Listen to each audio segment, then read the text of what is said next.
शस्त्र उठाने से पूर्व मेरे एक प्रश्न पर चिंतन अवश्य कीजिए। यदि मैं आपसे कहूं जो अश्वत्थामा मरा है वो वास्तव में आपका पुत्र नहीं, एक हाथी, तो क्या आपका जीवन आपको पुनः मधुर प्रतीत होने लगेगा? क्या आपका हृदय फिर से करुणा से भर जाएगा? यथार्थ कह रहे हैं वासुदेव। वास्तव में मेरे पुत्र की मृत्यु नहीं हुई।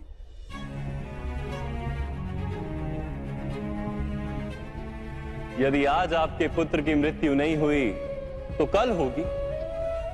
विश्व में कौन अमर रहता है गुरुद्रोण? किंतु वास्तविक प्रश्न तो यह है कि आपके जीवन के सुख दुख, आशा निराशा, ज्ञान अज्ञान, क्या सब कुछ केवल आपके पुत्र से बंधे? क्या आपके जीवन का दूसरा कोई मूल्य नहीं? क्या आपकी सारी शक्ति, सारा ज्ञान केवल आपके पुत्र के लिए? होश, मेरे कारण वो संसार में आया। उसने मुझे सुख, सम्मान और स्नेह दिया। मेरे लिए जीवन में उससे अधिक महत्व का कोई नहीं। क्या प्रत्येक पिता अपने पुत्र से अधिक प्रेम नहीं करता? तो विचार कीजिए गुरुद्रोण, जिस पुत्र के प्रति आपको इतना अधिक प्रेम, उसे वास्तव में आपने क्या दिया? संपत्ति दी, सुख दिए, राज्य दिया, संस्कार दिए, विद्या दी, धर्म का ज्ञान दिया गुरुदेव। क्या आप उसे कुछ भी ऐसा दे पाए जिससे उसे आपके रक्षा की आवश्यकता ही ना?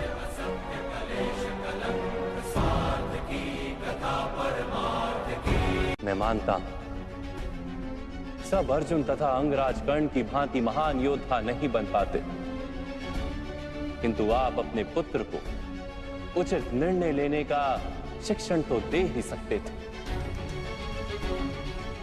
यदि आपने ऐसा किया होता तो आज आपका पुत्र धर्म का शत्रु नहीं होता और आपको भी अधर्म के पक्ष में रहकर युद्ध नहीं करना पड़ता। मैं अपने पुत्र अश्वत्थामा को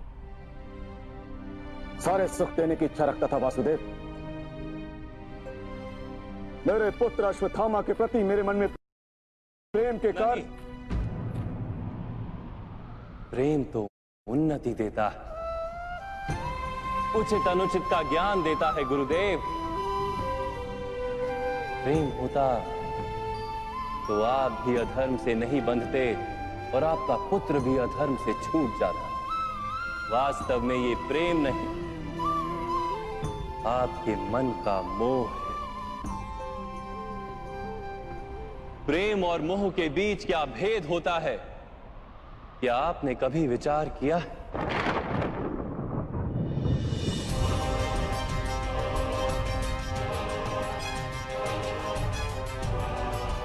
प्रेम से ही तो मोह का जन्म होता है वासुदेव।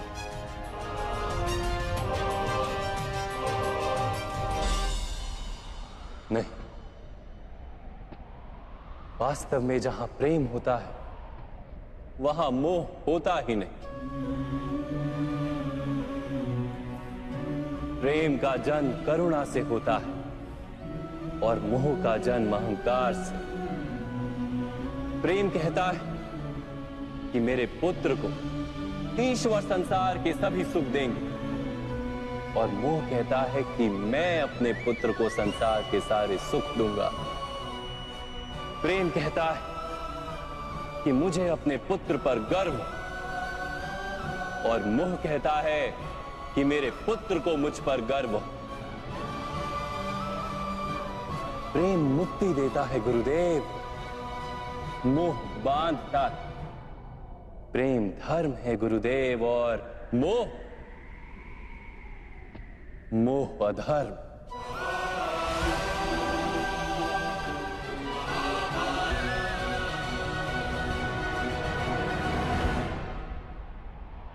आपने अपने पुत्र को आटे का घोल पीते देख अपनी साधना भंग कर दी थी।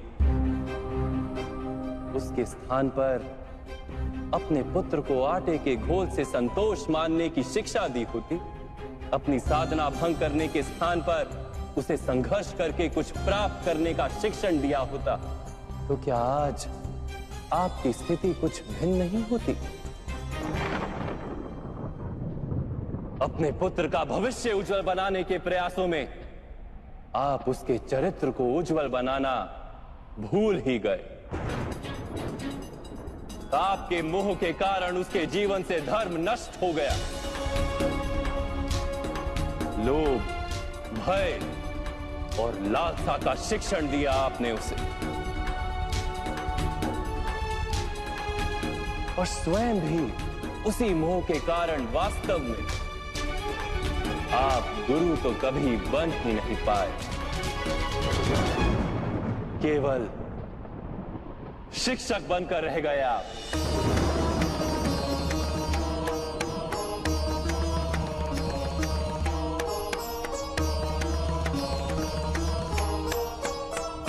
ऐसा क्यों कह रहे हैं वासुदेव?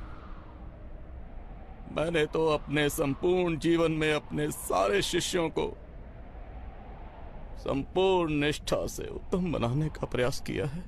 गुरु वो होता है जो विद्या का दान देता है, विद्या का व्यापार नहीं करता। इसीलिए गुरु को अपने शिष्यों से दक्षिणा की आशा होती है, मूल्य की नहीं। किंतु आपने अपने अमूल्य ज्ञान का मूल्य निश्चित कर दिया। अपने ज्ञान के बदले में अपने शिष्यों से प्रतिशोध मांगकर आपने न केवल अपने जीवन में विष घोल दिया, अपितु अपने शिष्यों के जीवन में भी विष घोल दिया। और ये सब आपके मोह और अहंकार के कारण हुआ। आप गुरु नहीं हैं द्रोणाचार्य। जिस व्यक्ति के हृदय में अहंकार और मन में मोह तथा लालसा होती, उसके हाथों धर्म का कार्य तो हो ही नहीं सकता। इसलिए महर्षि भरद्वाज के पुत्र जैसे बाढ़ में डूबता हुआ व्यक्ति किसी वृक्ष को पकड़कर स्वयं की रक्षा करता है,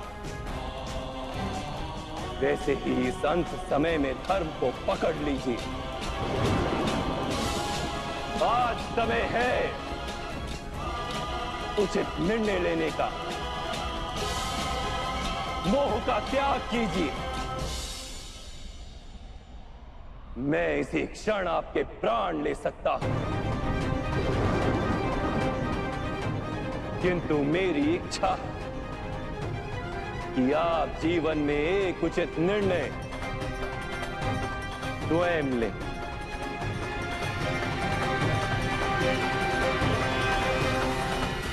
यथार्थ कह रहे हैं आप। मेरा ही दोष था कि मेरे पुत्र अश्वत्थामा को दंड प्राप्त हुआ।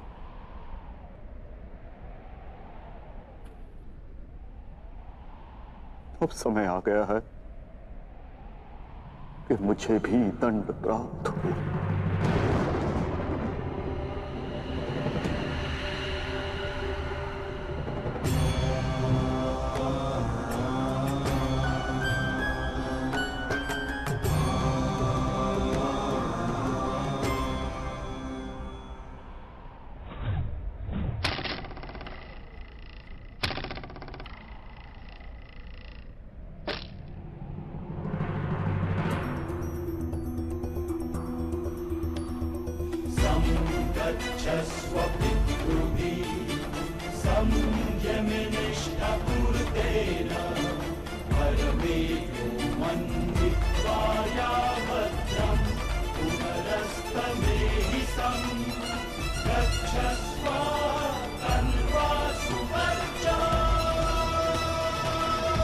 मैं स्वीकार करने को सज्ज हूं।